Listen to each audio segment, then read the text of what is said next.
chaîne Nabino loba na yo TV bo loba na bino parce que awa to loba na biso de kande na loba partout boza kolanda biso Mireille Salai vraiment na mikili partout boza ko mimi mwaka partout ça la bien na poto partout boza kolanda biso wana boza te moi sinanga ya binanga trésor manzo na Belgique ça la bien na bana nyonso na pesi bino vraiment ba mbote et belle place boza kolanda biso partout kande na bande ko loba na bino bo s'abonner massivement na chaîne Nabino Loba na TV là, je vois l'homme qu'il faut à la place qu'il faut. Et maintenant, puis à ce Congolais, malam, bazali neti bango memboko kobonga.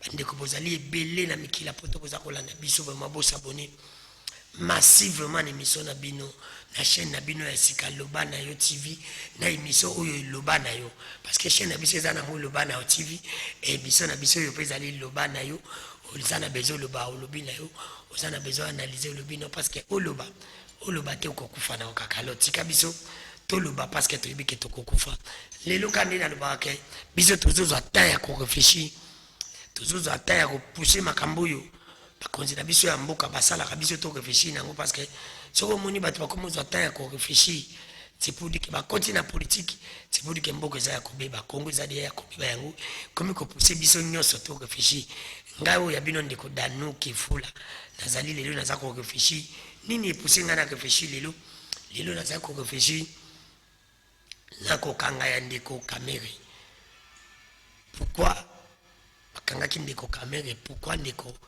Kamere akangamaki alors lobi kala mingi te lendi bazali kokende na appel est-ce que ndeko Kamere akozala akité ou bien akozala toujours condamnation na ye kozala continuer toujours yango wana etini nga na réfléchi mais na mamayo nga na poussé oyo esaliki na réfléchi na conclusion na ngai naza koloba ke ndeko Kamere akozala jamais akite na appel ndeko soki omoni bafongoli appel oyo ezaka mpo bakondane encore ndeko Kamere davantage c'est pour dire que lundi ndeko Kamere akozala na ye condamné bandeko aye nte bandeko nini ndeko danu na yebisi bino ke suksi na ngai na analyse na ngai eza kopousse ngai na le bagende ko Kamere kozala condamné pourquoi naza ko bagende ko Kamere kozala condamné nazo ripesa bino lelo ba effet bakanga ginde ko Kamere ezala ki ne ba homme moteur homme maîtresse homme clé wana na ko yebisa bino ezala ki ndeko ya Rabanka ndeko ya zala ki chef ya Rabanka homme oyo azali l'homme clé bino so boyebe ezali ndeko Thierry Temas ye mutabimisaki mbongo parce que makambaso de muto makamba sanju pour esalema mais Thierry Temas wana lelo aza wapi amikimi ana mikila poto azaki liberté soka azaki liberté provisoire ndine sala ika koma na aéroport azo avion akende ndine azo sala émission aza kolanda aza na poto pourquoi batikaki akende na eko raisonner lisusu eza encore na ndeko ya Safrikas Blackner bino nyonso boyebi ye mundele aza wapi lelo amikimi ndeko Blackner azalaki akite na parquet ya Grand Instant balobi aza akite bapesi liberté azwi avion ou akei bandeko nango bofungola mayele na bino bo comprendre et après elle va lancer procès à peine na ye bakondamné na 20 ans mais muto bakondamné azana na mikila poto na peine ba yeko condamné susu mais na parquet ya Grand Instant yiwana balibiraki bakitaki et profiter na yake ndela poto nazo pesa bino kaka la piste de solution pour réfléchir net ngai bo pousser maele na bino parce que bino pe na yebi ke boza maele ko le kangai bakite na parquet Grand Instant akeya komi na poto bayeko sala bayeko fongola dossier na ina appel ba condamné 20 ans mais muto bino boza ko condamné aza sur na Kinshasa te aza sur na Congo te na mikila poto ça c'est quoi ça c'est de la comédie boza ko mona biso banane pangulu bantaba to ko zona raté tozu lisusu bandiko na ngai DG ya OVD tozu lisusu DG ya Sokok o bazana liberté. Vous comprenez bandiko na bi Blackner DG ya Safikas il ba libéra qui est na paquet ya grande distance. Elle a comme le Mikila Poto, elle a fait un dossier d'appel. Oh, on a fait caméra qu'on a appel lundi. Mais Blackler, à Sanini, on a condamné un appel 20 ans. Mazana Poto. A comment à Longwaki, n'a condamné pas comme à Poto. Parce qu'à Zaki libéré, à Zaki a quitté na paquet grande distance. Bota la vendu. Alors caméra a un appel lundi. Vous assure. À cause de la quitter, j'ai dit non, je ne passe pas.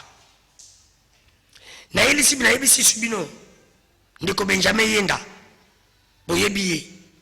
Ce qui n'a pas prononcé ma commune parce que n'a pas sa analyse. Mais bilo boyebi, Benjamin Yenga, ancien DGA, OVD, Aza libéré, Pona nini, bino boyebi. Juste Ndeko, il y a Sokok. Ancien DG à Sokok. Bino yoso boyebi, modeste. Ndeko modeste. Modeste Mangamouza, si je me trompe pas, Ndeko modeste. Ancien DG à Sokok. Il n'est pas à libérer. Soit disant la grâce présidentielle. Est-ce que la grâce présidentielle est pour la Batumoussou? Pour la Batumoussou, parce que la grâce présidentielle, vous avez mon président. À cause ça, on a la liberté, à Zanzambe, à cause de la grâce à qui il veut. Le président peut, à la grâce présidentielle, à cause de la moto yalik. Ma pèse à DGA. DGA. OVD, na Sokok. Après, c'est Bangou liberté. La grâce présidentielle. Mais de Kokamere, t'es. À la liberté, t'es. Je fais qu'un appel. Il faut qu'il appelle. Mais appelle un de caméra, il faut qu'il y ait un lundi. Aussi, David Blackner, DG à Safikas, où il y a qui a quitté na paquet. Mais après, comme on a mis Kilapoto, il va qu'il y ait un appel, il va condamner 20 ans. Mais il y a un Kilapoto. Vous êtes sûr qu'il y a un caméra à cause de la quitté l'appel. Il y a un gars qui a quitté l'appel. Ndeko caméra à cause de la quitté l'appel, balongo le sur l'appel, ça vient sur l'élément. Pour réfléchir quand. Balongo le sur directeur du cabinet chef de l'État. Mais dans le bas est makambo de caméra qui va décision. Mais il y a un hôtel de directeur cabinet où il y a un nouveau où il y a un chef de l'État ou chose. Le gouverneur il cambe quoi a qui décision ni. Quand même décision il y a dit même décision de caméra il est pas qu'on la condamner après. Quand on a tout réfléchi. Tout réfléchi. Nation qui sur le raisonnement dans le lobby. L'homme moteur, l'homme noyau, il y a procès à 100 jours. Ils ont dit DG, il y a la banque. Quand on a vu notre boyebi, ils ont dit qu'il y a l'homme clé. N'est-ce pas Thierry Temans? Parce qu'il y a un tabi, c'est bon. Il y a la banque, mais il y a Zawap. Azali banda mais bozobi bande comme nous le bagage pas comment raisonner pour le but aller na tikala comme on ndeko caméra té na ibiete mais na zako pousser en tant que journaliste la chaîne na biso le bana yo tozo le bana biso na zako réfléchir na zako ça na bande ka yente na bande ka caméra ndoto na ngana lota ke katakate c'est comme si ndoto na loti ke caméra ya kozala kitete à cause bon candidaté. Je ne crois pas. Ndoto là t'as rappelé ndoto. Ndoto. Il y a un ndoto. Mais raisonnement, ça n'a pas raisonnement, on a réfléchi. Vous êtes sûr que Kamere, à cause de la quitté. Est-ce que vous poussez un gars dans le bas? N'a pas oublié de le bas. Kamere Azali. Parce qu'on mesure l'état des doigts et pas Kamere. Parce que ce caméra a bimi état de deux échoué.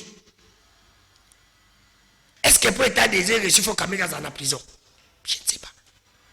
parce que comme on a makambo nyonso yo oyo ngala lobia wandiko nanga l'homme clé Thierry Temas azali banda DG ya Safikas binonso boyebi azali banda oyo azalaki akité na parquet à grande instance mais après qu'on comme libanda le mkila poto condamné na appel oh caméra vous en appelle lundi vous assure que caméra vous a libéré vous assure que vous allez acquitté condamnation n'est qu'on continue na petit souvenir raisonnement monsieur babande ko le bio mutu nanga bo empêcher ngote raisonner et c'est ce raisonner ba bi otika ngo raisonner balobaki isusu balobio bande ko FCC bato bakanga inde ko kame mais FCC ça sur le pouvoir te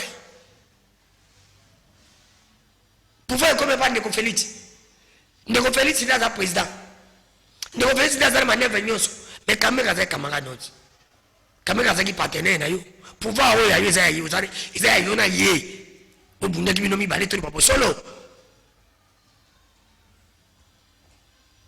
ce qui les lobo kende partout caméra bande ko so maloba pouvoir isa binomi balé ozo sa o comme na manœuvre nyonso pourquoi ça ko sa manœuvre na te caméra bima grâce présidentielle ngo opesa ngo kaka et pas déjà ya OVD na sokok bango ne batu bazana ba glace par exemple parce que batu mutu bazaki condamné la corruption to yebi na procès ça joue la corruption bango baza libéré na zongi sous raisonnement na ngana sima na zo pesa bino ka beli ma bo réfléchir ba pousser ba raisonnement na bino musika ba congolais bande ko nanga to zo ta ko réfléchir pourquoi tu dois attendre qu'on réfléchisse de makamoko za ya buzoba mba politicien mso bazo pesa mayele na sali sur makanti na nga ribu na procès 100 jours boyebi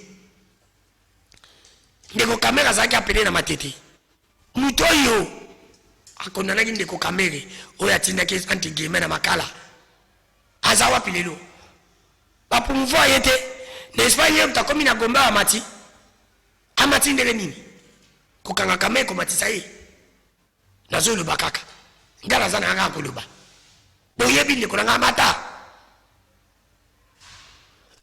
bande ko mususu ye wala komi na cour constitutionnelle si je me trompe pas amata te ba voko bazala ki na procès 100 jours ba matite etikali ka tomo na bande ko mususu ba ko témoigner neti bande ko bitaku ba mata mususu bako bima ministre ou bako bima DG mususu na on raisonner kaka parce que na les limité na lobby te ke zabongo na lobby mususu parce que belé banda na mibale elle a autant bande ko mususu ba promouvoir bango ba grade bongo n'est pas bango ba côté amusa comme na coup constitutionnel amati ndenge ni ba mati ndenge ni après avoir procès 100 jours ba mati juge wana na ba avocat de la République bango na ba mati oh monsieur ça kufa ki bande collègues mais moi que la terre lui soit léger là où il est soka zala qui vivant est-ce qu'un gaga matate question pour me passer ma réponse na za ko lubaka na bino to réfléchir na nyoso ngana vita ko réfléchir na monde na bin c'est comme si appel à ndeko kamere ezane ti babo ki saka mungu na océan et ko yokana te akozala ni kaka condamné bandiko yente bolongwa na bandiko kamere bolongwa na bino edi état de Dieu ndike za ko maîtriser kana kamere ce kamere bimé état de Dieu kufi est-ce que ça bongo parce que par rapport à makambo nyoso na lobi ngala sai na ngaka ena osala analyse na osaba homme clé makas eza batumi balé ndeko Blatner ya Safikas David Blatner na ndiko Terry Clemence ya Royal Bank yemtazaki homme clé mtabimisa kimbongo baza wapi libanda babimi ndenge nini oyo mususu kutu bakite na grand na parquet na yeko zala so condamné na appel nyoso na polani merci na bandeko je crois que bozu bataya ko réfléchir belé ngapi na pesi bino ta ko réfléchir bon raisonner oyo za chaîne na bino loba na yo bosa Pour s'abonner massivement dans le banao. Na koya susu. Na ba procès pourquoi ba procès yandeko Kabila bandeko comme na sukate mais ba procès pas yandeko Félix. Ils ont comme na sukate pour tout na procès ni. Ba procès mindo qui na limité. Est-ce que tu l'autre ibara? Et suka. Ngana ko zata ko réfléchir les dossiers ko zalawa. Na loba na yo boko yeba makambo. Kabila ba procès to yeba oh ya ozaki ya maluku. Ti lelo yeba na raté yandeko Kabila pe ya minduki. Ba procès à maman oli. Ti lelo yeba na raté. Yeba na raté. Yandeko Félix beto zako. Bandeko ba ucho kufa na masasi. Oya IDPS ba ucho kufa pe kala mingi tawa. Na ba mashi ba ucho. Oya ba kufa ki ya mbudi la Congo surtout na Kitambo awa. Bandeko ba procès wana ti lelo yeba na raté. Ba procès lisusu ya IGF. Isuka wapi. Kabila ba procès bandeko koyeba na te ya Félix Bezoka. Na soki na ngana bandeko boteni ngari girete. Na ko raisonner. Si on a raisonné ma béboli misanga. Bino boza ko raisonner. Boya pe ko raisonner na bino na lobana yo. Bobenga biso boko réfléchir. Na soki na ngawana. Na ko bébélité me pona ko suka na bi mwana nyoka. Azanyoka. Mais mwana baba za baba te. Est-ce que ndeko Félix président de la République démocratique du Congo za mwana nyoka? Aza mwana Kisekedi badala na idonjo papa na debaki. Uba za mwana baba. Pour mwana baba za baba te. Pour mwana Antoine ya Kisekedi otoyebi Wamulumba, fala na marambo ya papa na ina logique. Est-ce que logique on est continuer? Il y a état de droit. Ce que toi de deux ali, mbongo ya Covid, ya bezama Covid ti le suka. Mbongas ya keso basala ki ya solidarité ya Covid ti lelo. Siti yango za rap. Mungu akutu seki na nzungu e moko. Epesa kama baseke ki yukani. Mais bino ti ezo kana kate. Mwana nyoka za nyoka me mwana baba za baba te. Tokutana bino mbalasima. Bye na lobana yo. Pour s'abonner massivement na lobana TV. Bye.